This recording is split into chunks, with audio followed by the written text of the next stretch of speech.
이제 누가복음의 마지막 장면입니다. 오늘 본문을 통해 우리는 우리에게 찾아오셔서 우리의 연약한 믿음을 회복시키시고 견고하게 해주시는 이 부활하신 예수 그리스도를 만나게 됩니다.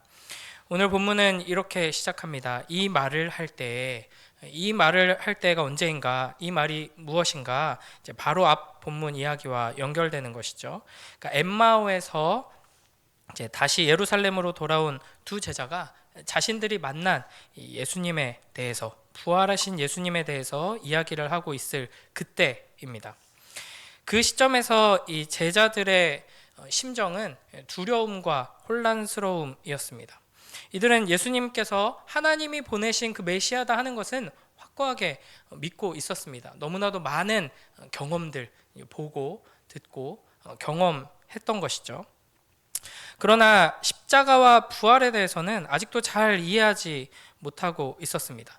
특히 이 끔찍한 십자가를 목도한 이 제자들은 이 부활 소식을 듣고도 믿지 못하고 이제 뭐가 어떻게 되고 있는지 정리되지 않은 상태입니다. 예수님에 대한 사랑은 너무나도 컸기 때문에 어디 멀리 떠나거나 부인하지 못하고 있지만, 그렇다고 해서 또 예수님에 대한 그 믿음이 없는 것은 아니지만 부활에 대한 확고한 신앙이 없기 때문에 기쁨이 없고 평안이 없는 상태로 혼란스러워하고 두려워하고 있는 것이죠. 우리도 이런 상황에 처할 때가 많이 있습니다. 그러니까 예수님에 대한 사랑이 분명히 있죠. 그리고 오직 예수님께만 소망이 있는 것을 압니다. 그리고 예수님을 믿습니다. 그러나 우리 삶에 평안이 없고 기쁨이 없을 때가 있죠. 그때 예수님께서 친히 찾아오셔서 이 부활 신앙으로 우리를 회복시켜 주십니다. 이렇게 제자들이 모여있는 그곳에 예수님께서 친히 오셔서 가운데 서서 말씀하십니다. 너희에게 평강이 있을지어다. 사실 샬롬이라는 인사죠. 평강이 없는 이들에게 너희에게 평강이 있을지어다, 뭔가 엄청난 선포의 말씀을 주시는 것 같기도 하지만 이 자세히 보면은 사실은 그냥 가장 일상적인 인사를 하는 겁니다. 이 당시에 아주 평범하게 하던 인사말을 건네시면서 예수님께서 찾아오십니다. 그 예수님을 보고 제자들은 무서워하면서 어떻게 생각하냐면 영을 보고 있다 라고 생각했습니다. 그러니까 우리의 개념으로 치면은 귀신이다 이렇게 생각한 것이죠.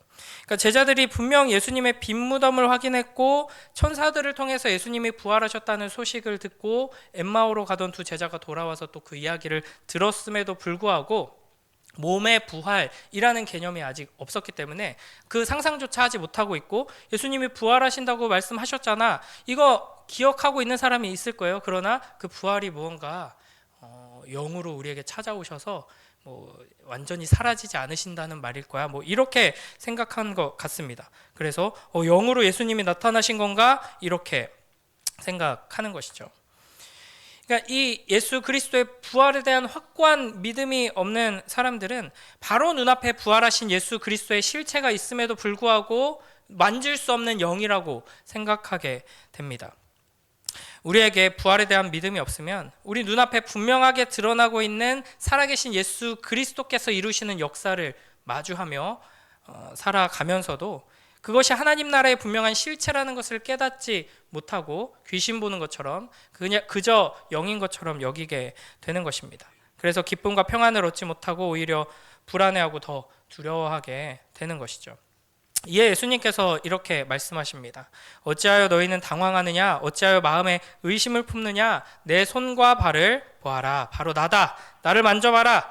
유령과 귀신 같은 거는 살과 뼈가 없지만 너희가 이렇게 잘 보다시피 나는 살과 뼈가 있다라고 말씀하십니다. 예수님의 손과 발을 보고 예수님께서 참으로 살아나셨으며 그저 영으로 우리에게 다시 오신 것이 아니라 몸으로 부활하셨다라는 것을 제자들은 확인하게 됩니다. 다른 병행 본문에서 우리가 확인할 수 있듯이 예수님의 손과 발에는 못자국이 있었습니다. 그러니까 부활의 몸을 입으시는데 모든 다른 어떤 상처와 이런 것들 없이 이렇게 부활하실 수도 있으셨죠. 그럼에도 불구하고 그 흔적을 남겨놓고 보여주신 것입니다. 제자들을 위해 그렇게 하신 것이죠.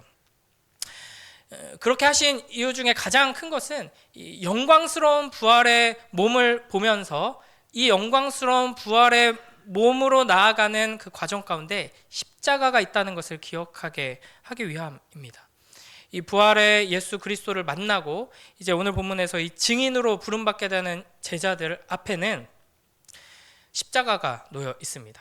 너희에게도 십자가의 길이 주어질 것이다. 그때 두려워하지 말라. 그걸 이상한 것으로 여기지 말라. 이 십자가는 세상 눈으로 볼 때 너무나도 끔찍하고 너무나도 분명한 마지막 절망이지만 예수 그리스도의 십자가를 함께 지고 예수 그리스도와 함께 십자가에 못 박히는 이들에게 이 십자가는, 이 십자가의 고난과 죽음은 부활의 영광으로 나아가는 통로가 된다 하는 것을 보여주시는 것입니다.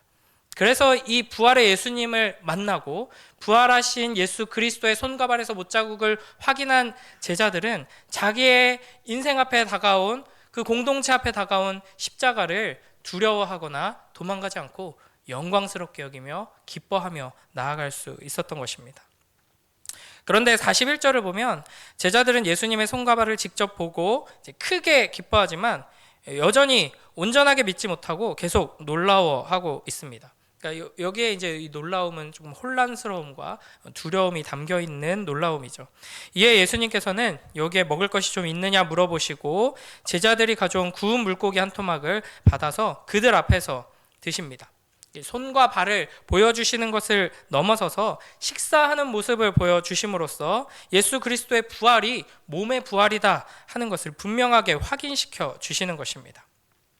예수님께서는 제자들이 이 부활에 대해서 분명하게 이해하고 믿을 수 있게 하시려고 손과 발을 보여주시고 음식 드시는 모습도 보여주시는 것입니다. 그러니까 예수 그리스도의 이 부활이 단순히 어떤 교훈을 담고 있는 이야기이거나 우리의 마음 속에서 일어나는 어떤 감정이나 개념이 아니라 실제 역사 속에서 일어난 일이고 몸의 부활을 통해서 우리도 그 부활의 몸을 입게 될 것이라는 그 확신을 심어 주시는 것입니다. 우리 또한 이 영광스러운 부활의 몸을 입고 영원히 살 것입니다. 제자들은 부활하시고 또 식사하신 예수님을 식사할 때마다 기억하게 되고 떠올리게 되었을 것입니다. 그래서 이 장차 입게 될 부활의 몸에 대한 소망을 붙들고 믿음으로 나아갈 수 있었던 것이죠. 우리 또한 이 예수 그리스도의 몸의 부활에 대한 확고한 믿음을 가지고 그 믿음을 통해 기쁨과 평안으로 나아가야 할 것입니다. 예수님은 단순히 십자가에 죽으신 이후에 우리의 생각 속에, 우리의 개념 속에, 우리의 마음 속에 남아서 역사하시는 분이 아니십니다. 영광스러운 부활의 몸으로 오셔서 그 손과 발을 보여주시고 함께 식사를 나누셨습니다. 그러니까 우리의 마음뿐 아니라 우리가 살아가고 있는 실제 역사, 우리 손으로 만지는 이 세상, 우리가 발로 딛고 있는 우리의 이 인생, 이 세상 속에서 실제로 역사하시는 예수 그리스도, 참된 왕이시다 하는 것을 우리가 확고하게 붙들어야 한다는 것입니다. 예수님께서는 이렇게 참된 믿음을 가지지 못했기 때문에 그 십자가 앞에서 두려워하고 혼란스러워하고 기쁨을 잃어버린 제자들에게 오셔서 손과 발을 보여주시고 식사하시면서 그들의 믿음을 회복시켜 주십니다. 예수님께서는 우리에게 이와 같이 우리의 흔들리는 연약한 성장하지 못하는 믿음을 굳게 하시고 확고한 신앙과 확신을 주시기 위해서 찾아오십니다. 그래서 교회에게 주신 것이 성찬이죠. 우리가 감사하게 부활주일에 주일에 함께 모여서 성찬을 나누었습니다. 그냥 앉아서 이렇게 말씀을 듣는 것이 굉장히 어려운 일입니다. 이 새벽에 안 그래도 피곤한데 이 졸린 설교를 듣고 있는 것은 우리의 연약함과 설교자의 연약함과 우리가 처한 이 환경의 연약함 때문에 굉장히 어려운 일이죠. 그걸 아셔서 쉬운 것부터 먼저 이제 허락하심으로써 우리를 회복시켜 주십니다. 보게 하시고요. 그 다음에 먹게 하십니다. 그래서 성찬을 통해 그 예수 그리스도의 몸을 이렇게 먹어서 씹고 맛을 느끼고 꿀꺽 삼키면서 내가 예수 그리스도를 먹음으로 사는 자들이구나, 나를 살리기 위해 예수님께서 그 살을 찢으셨구나, 우리가 함께 예수 그리스도라는 생명의 양식을 함께 먹는 식구들이구나, 이것을 눈으로 보고 촉감으로 느끼고 맛으로 느끼면서 그 은혜를 회복하게 하시는 것입니다. 우리의 삶에 이와 같이 찾아오셔서 우리의 믿음을 굳게 하시는 예수 그리스도를 만나는 은혜가 충만하게 되길 주님의 이름으로 축복합니다. 이제 44절부터 49절을 보시면 이제 예수님께서 뭘 하시냐면 제자들에게 성경을 가르치십니다. 엠마오로 가는 두 제자들에게 모세와 모든 선지자의 글로 시작하여 모든 성경에 쓴 예수 그리스도에 관한 내용들을 잘 설명해 주셨던 것처럼, 그래서 제자들로 하여금 성경을 풀어주실 때 그 마음속에 이제 뜨거운 것을 경험케 하셨던 것처럼 이제 이 제자들에게 구약 성경에 기록된 예수 그리스도에 대한 모든 말씀들을 풀어서 설명해 주십니다. 제자들은 예수님께 이 하나님의 말씀을 배우면서 그리스도가 고난받고 제3일에 죽은 자 가운데서 살아날 것이 이미 성경에 기록되어 있다는 것을 깨닫게 되었고, 이제 그 놀라운 역사를 통해서 이 죄사함 받는 회개가 예루살렘에서 시작하여 모든 족속에게 전파될 것을 알게 되었습니다. 그러니까 이 놀라운 하나님의 약속을 예수 그리스도께서 이루셨고 이제 이것을 우리를 통해 완성하길 원하시는구나 하는 것을 확인하게 되는 것입니다. 네, 이 순서를 우리가 잘 보면은 성경을 깨닫고 예수님을 믿게 되면 그때부터 삶의 놀라운 기적들이, 막 놀라운 체험들이 일어나게 되는 것이 아니라 반대로 우리의 신앙을 회복시키시고 바로 세우시고 우리를 증인으로 세우시기 위해서 먼저 경험을 하게 하십니다. 못자국 난 손과 발을 보게 하시고, 그 다음에 이제 함께 먹고 마시는 것을 통해서 체험하게 하시죠. 그러면 조금 더 강력하고 신기하고 놀라운 체험으로 나아가게 하는 것이 아니라 그렇게 체험을 함으로써 마음이 열리고 우리의 시선이 예수 그리스도께로 향하게 되면 그때부터는 이제 말씀 앞으로 우리를 인도해 주십니다. 그래서 더욱더 성숙한 신앙으로 이게 이제 더 예수 그리스도께로 가까이 가는 길임을 우리가 이해해야 합니다.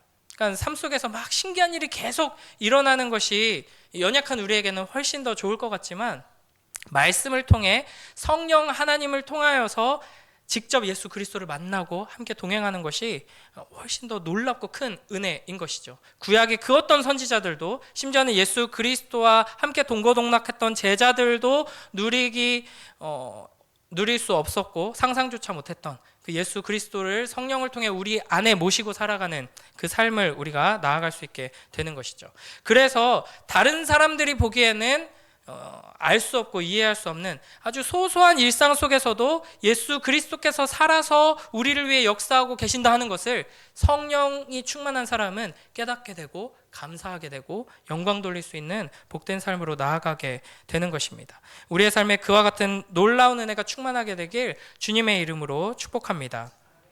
이렇게 말씀의 은혜로 충만케 된 자들을 통해서 예수 그리스도의 증인이 되게 하십니다. 그래서 예수님께서는 제자들에게 이 모든 일의 증인이 되라고 명령하십니다. 그리고 이 증인의 사명을 감당하도록 하기 위해 49절에서 이렇게 말씀하시죠. 우리 49절 말씀 함께 보겠습니다. 시작. 볼지어다 내가 내 아버지께서 약속하신 것을 너희에게 보내리니 너희는 위로부터 능력으로 입혀질 때까지 이 성에 머물라 하시니라. 아멘. 성령을 보내실 때까지 기다리라 하는 것이죠. 이후 오순절에 제자들에게 성령 하나님께서 임하셨고 제자들은 성령으로 충만해져서 담대하게 세상에 그리스도의 복음을 선포했습니다. 이렇게 누가복음의 이야기는 끝나지만 누가는 계속해서 사도행전의 이야기를 써내려 갑니다. 예수 그리스도께서는 우리에게 찾아오셔서 우리에게 믿음을 주시고 우리를 구원하시고 이 십자가를 보게 하십니다. 이 제자들을 보면은 참 답답하고 한심하게 느껴지죠. 이 십자가의 사건을 다 경험하고 예수님께서 행하신 그 모든 기적들을 맛보고 경험했으면서, 그리고 그 모든 내용들을 설명해 주시는 수많은 설교를 들었음에도 불구하고 십자가 이후에 모두 두려움에 휩싸여 있습니다. 그러나 예수님께서는 너네 여기까지 왔는데, 거의 마지막 단계까지 왔는데도 너희는 안 되는구나 하고 실망하지 않으시고, 그런 우리의 연약함을 아시기에 우리의 믿음을 위해 일하십니다.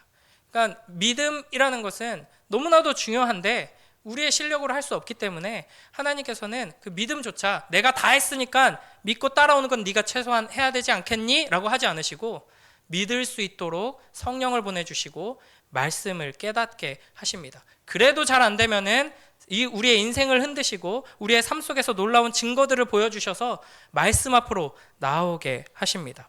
이렇게 우리를 사랑하셔서 우리의 삶을 통해 역사하시고, 이 세상을 통해 우리로 하여금 말씀 앞으로 나오게 하시고, 말씀을 통하여서 주님을 사랑하고 이 부활의 주님을 확고하게 믿으면서 우리의 이 세상 속에서 십자가를 지고 증인의 삶을 살도록 일하시는 그 예수 그리스도를 굳게 붙들고 기대하며 오늘 우리에게 주어진 삶을 증인으로 살아가는 복된 우리 모두가 되길 주님의 이름으로 축복합니다. 기도하겠습니다. 하나님 아버지, 감사합니다. 연약하고 부족한 우리들을 다 아시고 이해하시고 우리를 위해 우리의 삶을 세심하게 붙드시고 인도하시며 우리를 말씀 앞으로 이끄셔서 말씀을 붙들고 기도하며 주님의 그 지혜와 능력과 주님의 역사를 붙들고 나아가게 하시니 감사합니다. 오늘 하루 우리에게 주어진 삶의 자리에서 부활하신 예수 그리스도를 바라보고 그 주님의 그 은혜 가운데 거할 수 있도록 축복하여 주시옵소서. 증인의 삶이 되게 하시고 하나님의 그 놀라운 축복을 풍성히 누리는 복된 주님의 자녀들이 될 수 있도록 은혜 베풀어 주시옵소서. 감사드리며 예수님 이름으로 기도드립니다. 아멘.